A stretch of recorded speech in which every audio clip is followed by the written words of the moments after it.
நம்ம கழுத்தில் இருக்கக்கூடிய ஒரு பட்டர்ஃப்ளை ஷேப்டு ஆர்கன் தான் தைராய்டு. இந்த தைராய்டு வந்து 2 ஹார்மோனை வந்து சுரக்கும், T3 T4 அப்படின்னு சொல்லிட்டு. இந்த ஹார்மோன் வந்து பிசிஓடி இருக்காங்க, ஃபைப்ராய்ட்ஸ் மாதிரியான பிரச்சனையில் இருக்காங்கன்னா அவங்களுக்கும் இந்த பிரச்சனைகள் வந்து இந்த ஈஸ்ட்ரோஜனோட ரிசப்டார்ஸ் எல்லாமே தைராய்டோட ரிசப்டார்ஸை போய் பிளாக் பண்ணிடும். அதனால் நம்ம பேக்கெட்டில் அடைக்கப்பட்ட உணவுகள் வந்து 13.6% வந்து போன வருஷத்தை விட இந்த வருஷம் அதிகமாக யூஸ் பண்ணுறோமா ரீசெண்டான அந்த ஒரு ரிசர்ச் வந்து சொல்லுது. ஸோ அந்த அளவுக்கு நம்ம பேக்கெட் ஃபுட் எடுத்துக்கிறதுனால தான் இன்றைக்கி நிறைய பேருக்கு ஒரு 40+ இருக்காங்க. கண்டினியூஸாக ஒரு 2 வருஷமாக எனக்கு சரியான தூக்கமே இல்லை டாக்டர். அப்போது ஸ்ட்ரெஸ்னால வந்து அவங்களுக்கு தைராய்டு வரும். ஸோ ஸ்ட்ரெஸ்ஸும் தைராய்டு வர்றதுக்கு முக்கியமான காரணம் சரியாக செரிமானம் வந்து ஆகாது. எப்போவுமே ஒரு வருத்தத்தோடையே வந்து இருப்பாங்க, லோ எனர்ஜியோடய இருப்பாங்க. இந்த ஸ்டேஜ் வந்துருச்சு அப்படின்னாலே. வணக்கம் மேம். வணக்கம். Yes ma'am. தைராய்டு அப்படின்னு எடுத்துக்கிட்டோம்னாலே வந்துட்டு ஸ்டார்டிங்லலாம் எப்படி சொல்லுவாங்கன்னா ஒரு 40+ இருக்கவங்களுக்கு தான் வந்துட்டு தைராய்டு வரும் அப்படின்ற மாதிரி சொல்லுவாங்க. ஆனால் இப்போ எடுத்துக்கிட்டோம் அப்படின்னா யங்ஸ்டர்ஸ், ஸ்கூல் போகிற பிள்ளைங்களுக்கா இருக்கட்டும், காலேஜ் ஸ்டூடெண்ட்ஸ்க்காக இருக்கட்டும், எல்லாருக்குமே வந்துட்டு தைராய்டு அப்படின்றது வருது. முதல்ல தைராய்டு எதனால் வருது மேம்? நம்ம கழுத்தில் இருக்கக்கூடிய ஒரு பட்டர்ஃப்ளை ஷேப்டு ஆர்கன் தான் தைராய்டு. இந்த தைராய்டு வந்து 2 ஹார்மோனை வந்து சுரக்கும், T3 T4 அப்படின்னு சொல்லிட்டு. இந்த ஹார்மோன் வந்து நம்ம பிரெயின்லேருந்து ஸ்டிமுலேட் ஆகி தான் இந்த ஹார்மோன் வந்து சுரக்கும். ஸோ இதில் வந்து குறைபாடு இருக்குது அப்படின்னா நம்ம தைராய்டு அப்படின்னு சொல்லலாம். இது எப்படி வரும் அப்படின்னா, நிறைய பேருக்கு நம்ம தைராய்டு கரெக்டாக தான் வேலை செய்யும், ஆனால் நம்ம கட் பாக்டீரியாஸ் வந்து இம்பேலன்ஸ்டாக இருக்குது அப்படின்னா அந்த தைராய்டோட சுரப்பிகளை வந்து அந்த என்சைம்ஸை, அதே மாதிரி அதுலேருந்து வரக்கூடிய அந்த ஹார்மோன்ஸை வந்து இது தாக்கி அழிச்சிடும். ஸோ அந்த ஆன்டிபாடிஸ் நிறைய ப்ரொடியூஸ் ஆகுது. இதுதான் மெயினான ரீசன். ஆட்டோ இம்யூன் தைராய்டைட்டிஸ் அப்படின்னு நம்ம சொல்லுவோம். நம்ம தைராய்டு நார்மலாக வேலை செஞ்சாலும் கூட அதுக்கு எகைன்ஸ்டாக நம்ம பாடியிலே ஆன்டிபாடிஸ் வந்து ப்ரொடியூஸ் ஆகுது. இதை தான் ஹசிமோட்டோ தைராய்டைட்டிஸ்ன்னு நம்ம சொல்லுவோம். இதுதான் இன்றைக்கி நிறைய பேருக்கு, கிட்டத்தட்ட 80% நபர்களுக்கு தைராய்டு ப்ராப்ளம் இந்த வகையில் தான் இருக்குது. ஒரு சிலருக்கு சப்கிளினிக்கல் தைராய்டு அப்படின்னு நம்ம சொல்லுவோம். அவங்க பாடி வெயிட் வந்து இன்க்ரீஸ் ஆகுது, இன்சுலின் ரெசிஸ்டன்ஸ் இருக்குது அப்படின்னா அவங்களுக்கு தைராய்டு இருக்கிற மாதிரி காமிக்கும். அதே போல் சில ஃபீமேல்ஸ்க்கு வந்து ஈஸ்ட்ரோஜன் ஹார்மோன் அளவு வந்து அதிகமாக இருக்குது. ஃபார் எக்ஸாம்பிள் பிசிஓடி இருக்காங்க, ஃபைப்ராய்ட்ஸ் மாதிரியான பிரச்சனையில் இருக்காங்கன்னா அவங்களுக்கும் இந்த பிரச்சனைகள் வந்து இந்த ஈஸ்ட்ரோஜனோட ரிசப்டார்ஸ் எல்லாமே தைராய்டோட ரிசப்டார்ஸை போய் பிளாக் பண்ணிடும். அதனால் எஸ்பெஷலி பார்த்திங்கன்னா இந்த ப்ரெக்னன்சியோட ஸ்டார்டிங் ஸ்டேஜில், மெனோபாஸோட ஒரு ஸ்டார்டிங் ஸ்டேஜில், இந்த ஸ்டேஜில் ஒரு 40+லலாம் அவங்களுக்கு தைராய்டு வர்றதுக்கு இந்த ஈஸ்ட்ரோஜன் ஹார்மோன் அதிகமாக இருக்குது தான் முக்கியமான காரணம். மிக முக்கியமான இன்னொரு காரணம், நான் சொன்னேன் இல்லையா, 80% நபர்களுக்கு ஆன்டிபாடிஸ் ப்ரொடியூஸ் ஆகுதுன்னு சொல்லிட்டு. ஸோ இது எல்லாத்துக்கும் ரீசன் பார்த்திங்கன்னா கல்லீரலோட செயல்திறன் வந்து கம்மியாக இருக்கிறது தான்.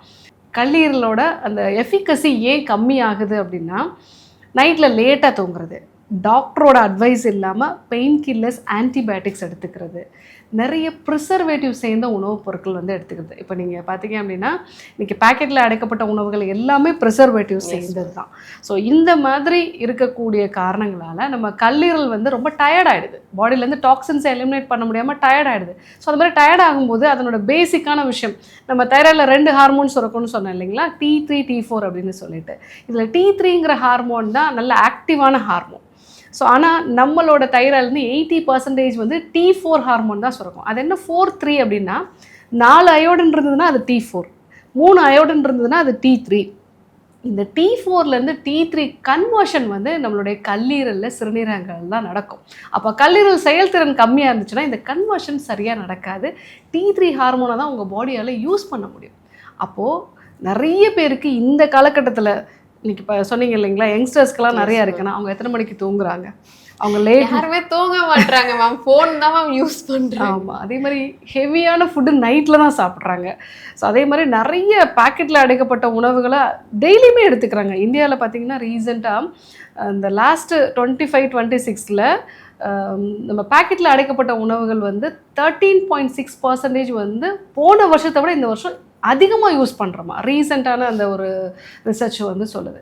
ஸோ அந்த அளவுக்கு நம்ம பேக்கெட் ஃபுட் எடுத்துக்கிறதுனால தான் இன்றைக்கி நிறைய பேருக்கு தைராய்டு சம்மந்தமான பிரச்சனைகள் வருது. தைராய்டு வரதுக்கு முன்னாடி நம்ம உடம்புல என்ன மாதிரியான சிம்டம்ஸ்லாம் வரும் மேம்? ஏன்னா நிறைய பேருக்கு இந்த டவுட் வந்து இருக்குது. இது ஸ்டேஜ் பை ஸ்டேஜாக வந்து நம்ம சொல்லலாம். ஸோ தைராய்டு வர்றதுக்கு ஒரு வருஷத்துக்கு முன்னாடி இந்த அறிகுறிகள்லாம் வந்து ஸ்டார்ட் ஆகிடும். ஃபர்ஸ்ட் திங் என்ன அப்படின்னா, எக்ஸ்ட்ரீம் டயர்டாக இருக்கும். என்ன காரணம்னே தெரியாது. நான் நேற்று நிறைய வேலை பார்த்தேன், இல்லை நேற்று நிறைய ஒர்க் அவுட் பண்ணேன், இன்றைக்கி நான் டயர்டாக இருக்கேன்னா அது ஓகே. பட் என்ன காரணம்னே தெரியாமல் நான் நல்லா தான் சாப்பிட்டேன், நல்லா தான் தூங்கினேன், ஆனாலும் இன்னும் கூட கொஞ்சம் தூங்கணும் போல் இருக்குது, டே டைமில் விட்டால் நான் தூங்கிடுறேன், ஸோ எப்போவுமே வேலை செய்யணுன்னாலே ஒரு வெறுப்பாக இருக்குது, டயர்ட்னஸ் எக்ஸ்ட்ரீமாக இருக்குன்னு சொல்லுவாங்க. 12 மணி நேரம் தூங்கினாலும் பத்தலைன்னு சொல்லுவாங்க. இதுதான் ஃபஸ்ட்டு சிம்டம். செகண்ட் பார்த்தீங்க அப்படின்னா, அவங்களுடைய ஹேர் வந்து கொஞ்சம் கொஞ்சமாக வந்து தின்னாக ஆரம்பிக்கும். முக்கியமாக பார்த்தீங்கன்னா, அவங்க புருவத்தில் இருக்கக்கூடிய முடி, அதோட வெளிப்பகுதியில் பார்த்தீங்கன்னா கொஞ்சம் கொஞ்சமாக முடி கொட்ட ஆரம்பிக்கும். ஸோ அதே மாதிரி தலையிலையும் வந்து அவங்களுக்கு ஹேர் ரொம்ப தின்னாக ஆரம்பிக்கும். ஏன்னா அவங்க பாடியில் ப்ரோட்டீன் வந்து கம்மியாகிட்டே இருக்குது, அவங்களால ப்ரோட்டீனை அப்சர்வ் பண்ண முடியலைங்கிறது தான் அதனோட அறிகுறி. இது வந்து செகண்டாக இருக்கும். தேர்டாக வந்து ஃபீமேலாக இருந்தாங்கன்னா இர்ரெகுலர் பீரியட்ஸ் வந்து இருக்கும். மேலாக இருந்தாங்கன்னா அவங்களோட ஆண் தன்மையிலையும் குறைபாடுகள் உண்டாகலாம், விந்தணுக்களில் வந்து குறைபாடுகள் வந்து உண்டாகலாம். இந்த ஸ்டேஜ் வந்த பிறகு தான் அவங்களுக்கு வெயிட் கெயினே ஸ்டார்ட் ஆகும்.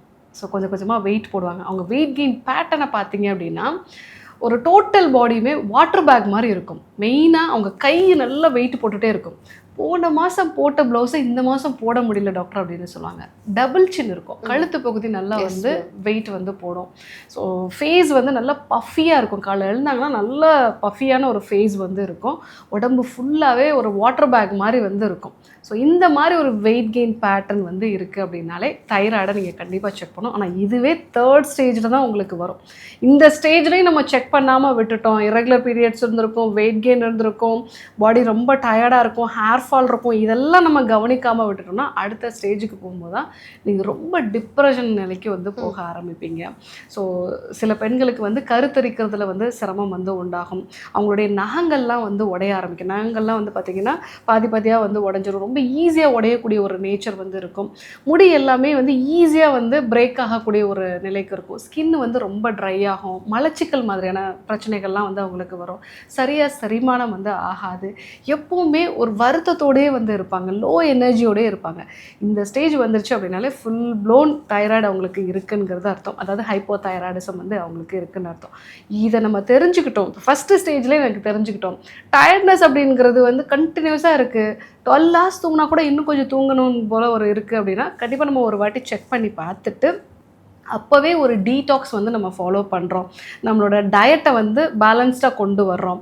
நிறைய கார்போஹைட்ரேட் இல்லாமல் நல்ல ப்ரோட்டீனும் நல்ல கொழுப்பு வகைகளும், அதே சமயத்தில் ஜங்க் ஃபுட்டெல்லாம் அவாய்ட் பண்ணுறது, இதெல்லாம் நம்ம பேலன்ஸ்டாக கொண்டு வர்றோம் அப்படின்னா தைராய்டு வராமலே நம்ம வந்து தவிர்த்தலாம். நிறைய அம்மாவுக்கு தைராய்டு இருக்குது, எனக்கு வீட்டில் அக்காவுக்கு தைராய்டு இருக்குதுன்னு சொல்கிறவங்க இந்த சிம்டம்ஸ்லாம் கரெக்டாக வாட்ச் பண்ணணும். இது இருந்தது அப்படின்னா நம்ம அப்போவே டீடாக்ஸ் ஃபாலோ பண்ணிவிட்டு நம்ம ஸ்ட்ரெஸ் மேனேஜ்மெண்ட்டும் சொல்லிக் கொடுப்பேன். இந்த ஸ்ட்ரெஸ்ஸும் வந்து இதில் ஒரு முக்கியமான காரணமாக இருக்கும். ஸ்ட்ரெஸ் தான் எல்லாத்துக்குமே காரணமாக இருக்குது. நிறைய பேருக்கு ஸ்ட்ரெஸ்னாலே தைராய்டு வரும்.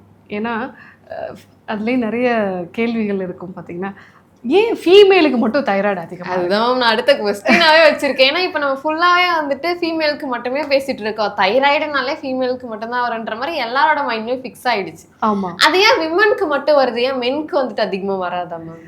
உமன் தான் ஈஸியாக வந்து ஸ்ட்ரெஸ் ஆவாங்க. அதே மாதிரி உமன் நிறைய வந்து அப்ரிஷியேஷனே எதிர்பார்ப்பாங்க.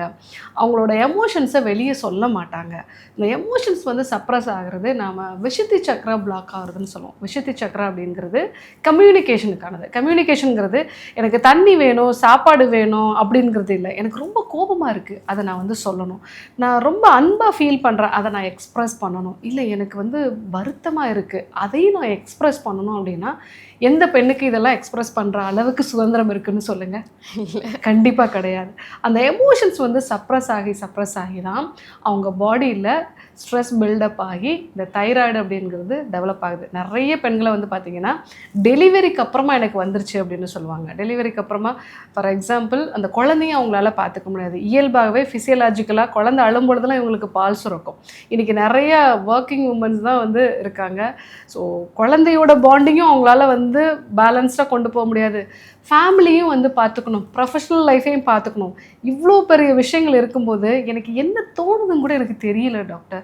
ஏதோ ஒன்று எனக்கு வந்து ரொம்ப லோவாக நான் இருக்கேன். ஸோ இந்த மாதிரி ஸ்ட்ரெஸ் அதிகமாகிறது அந்த சுச்சுவேஷன்ஸ் பார்த்தீங்கன்னா நிறைய 10th 12th படிக்கும்போது சில பெண் குழந்தைகளுக்கு வரும். அதே மாதிரி ஆஃப்டர் மேரேஜ், ஆஃப்டர் டெலிவரி, அந்த டெலிவரி ஸ்டார்ட் ஆகக்கூடிய சமயத்தில் ஹார்மோன்ஸ்னால வரக்கூடியது. ஒரு 40+ இருக்காங்க, கண்டினியூஸாக ஒரு 2 வருஷமாக எனக்கு சரியான தூக்கமே இல்லை டாக்டர். அப்போது ஸ்ட்ரெஸ்னால வந்து அவங்களுக்கு தைராய்டு வரும். ஸோ ஸ்ட்ரெஸ்ஸும் தைராய்டு வர்றதுக்கு முக்கியமான காரணம். அதுலேயும் முக்கியமாக என்னுடைய எமோஷன்ஸை என்னால் எக்ஸ்ப்ரெஸ்ஸே பண்ண முடியல. எக்ஸ்ப்ரெஸ் பண்ணால் இன்னும் நிறையா பிரச்சனை வரும். ஸோ அதுக்கு தான் நாங்கள் எல்லாருக்கும் என்ன சொல்லுவோம் அப்படின்னா, ஓம் சாண்டிங் பண்ணுங்க. அது வந்து உங்கள் விஷுத்தி சக்கராவை ஆக்டிவேட் பண்ணும். இல்லை ஓம் அப்படிங்கிறது கூட கிடையாது, ஆ உ இம். இல்லை உங்களுக்கு பிடிச்ச மந்திரங்களை வந்து சவுண்டாக சொல்லுங்கள். இல்லை பாடக்கூடிய ஒரு ஹேபிட் இருக்குன்னா அது மாதிரி நீங்கள் பண்ணுங்கள். ஏதோ ஒரு வகையில் உங்கள் எமோஷன்ஸை எக்ஸ்ப்ரெஸ் பண்ணுங்கள். அது வந்து உங்களுக்கு ஒரு 21 டைம்ஸ் வந்து ஓம் சாண்டிங் வந்து ரெகுலராக பண்ணுறோம் அப்படின்னா அந்த விஷுத்தி சக்கரா வந்து பேலன்ஸ்டாக இருக்கும். ஸோ நிறைய தைராய்டுக்கு ஆல்ரெடி மாத்திரை எடுத்துகிட்ருக்கேன் டாக்டர், ஆனாலும் அது எனக்கு சரியாகலை. மாதம் வந்து டோஸ் இன்க்ரீஸ் ஆகுது, குறையுது, இப்படி ஒரு ஃப்ளக்சுவேஷன்லேயே இருக்குன்னு சொல்கிறவங்க எல்லாருக்குமே ஓம் சாண்டிங்கும் பண்ணுங்கன்னு சொல்லுவோம். ஸ்ட்ரெஸ் நல்லா குறையும், தைராய்டும் பேலன்ஸ்டாகும். Okay ma'am. தைராய்டு இருந்தாலே வந்துட்டு ரெகுலராக வந்துட்டு மெடிசன்ஸ் எடுத்துக்கிட்டே ஆகணும், டேப்லெட் போட்டால் மட்டும்தான் கரெக்டாக இருக்கும் அப்படின்ற மாதிரிலாம் சொல்லிட்டு இருக்காங்க. இப்போ சித்தான்னு எடுத்துக்கிட்டோன்னா தைராய்டை வந்துட்டு ஃபுல்லாக க்யூர் பண்ணுறதுக்கு வந்துட்டு மெடிசன்ஸ் இருக்கா மேம்?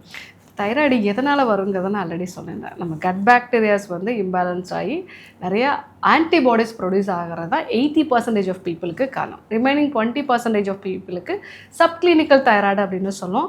ஒரு வெயிட் இன்க்ரீஸ் ஆகிறதுனால, ஈஸ்ட்ரோஜன் பாதிப்புனாலேயோ இல்லை ஸ்ட்ரெஸ்னாலேயோ வந்து வரும். ஸோ இவங்களுக்கு என்னென்னா, முதல்ல கட் பாக்டீரியாவை பேலன்ஸ்டாக கொண்டு வரக்கூடிய விஷயங்களை நம்ம பண்ணணும். ஸோ என்ன தான் பரம்பரையாக இருந்தால் கூட நம்ம பாடியை பேலன்ஸ்டாக வச்சுக்கிட்டோம் அப்படின்னா நிறைய பேருக்கு ரிவர்ஸ் பண்ணிக்க முடியும். ஆனால் டாக்டர் நான் 20 வருஷமாக டேப்லெட் எடுத்துகிட்ருக்கேன், அவங்க பாடி அதுக்கு அடாப்ட் ஆகிருக்கும்.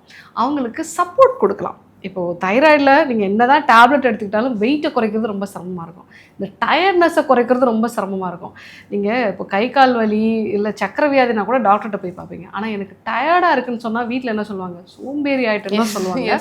அது ஒரு மெடிக்கல் கண்டிஷன்னே யாரும் சொல்ல மாட்டாங்க. அதனாலே நிறைய பேர் ஸ்ட்ரெஸ் ஆவாங்க. ஸோ டயர்ட்னஸை குறைக்க முடியும் கண்டிப்பாகவே. அதே மாதிரி அவங்களுக்கு ஒருவேளை குழந்தை இல்லை, இந்த மாதிரியான பிரச்சனைகள் இருக்குன்னா அதையும் வந்து சரி செய்ய முடியும். ஸோ மெடிசன்ஸை கொஞ்சம் கொஞ்சமாக வந்து குறைக்கிறது, அந்த டோசேஜ் வந்து ஃப்ளக்சுவேட் ஆகிறது, இது எல்லாத்தையுமே வந்து பேலன்ஸ்டாக கொண்டு வர முடியும். பட் இப்போ தான் எனக்கு தைராய்டு வந்திருக்கு அப்படின்னு சொல்கிறவங்களுக்கு கண்டிப்பாக நம்ம வந்து நிரந்தரமான சேஞ்சஸ் கொடுக்க முடியும். அவங்க கட்டை பேலன்ஸ்டாக வைக்கிறதுக்கான டீடாக்ஸ் மெத்தட்ஸ் கொடுக்கறது. ஸோ அடுத்தது அவங்களுக்கு ஒருவேளை ஸ்ட்ரெஸ் ரீசனாக இருக்குன்னா அதற்கேற்ற மாதிரியான விஷயங்களெல்லாம் வந்து அவங்களுக்கு கொடுக்கறது. அதே மாதிரி அவங்க பாடியில் கல்லீரலோட செயல்திறனை அதிகப்படுத்துகிற மாதிரி சீக்கிரமாக தூங்குறதோ, இல்லை கல்லீரலுக்கான சப்போர்ட், இப்போ நெல்லிக்காயெல்லாம் வந்து ஜூஸ் மாதிரி எடுத்துக்கிறது, இதெல்லாமே கல்லீரலுக்கு ஒரு சப்போர்ட்டு தான். இந்த மாதிரியான விஷயங்களெல்லாம் கொடுத்தோம் அப்படின்னாலே அவங்க லைஃப் லாங் மெடிசன்ஸ் எடுத்துக்க வேண்டிய அவசியம் இருக்காது. தைராய்டு பற்றின, ஏன்னா நிறைய பேருக்கு வந்துட்டு தைராய்டு இருந்தாலே வந்துட்டு பயப்படுவாங்க. தைராய்டு வந்துருச்சு அப்படின்னாலே வந்துட்டு நான் லைஃப் ஃபுல்லாகவே வந்துட்டு நான் டேப்லெட் எடுத்தே ஆகணும் அப்படின்ற மாதிரியான ஒரு மைண்ட் செட் வந்துட்டு ஃபிக்ஸ் பண்ணிடுவாங்க.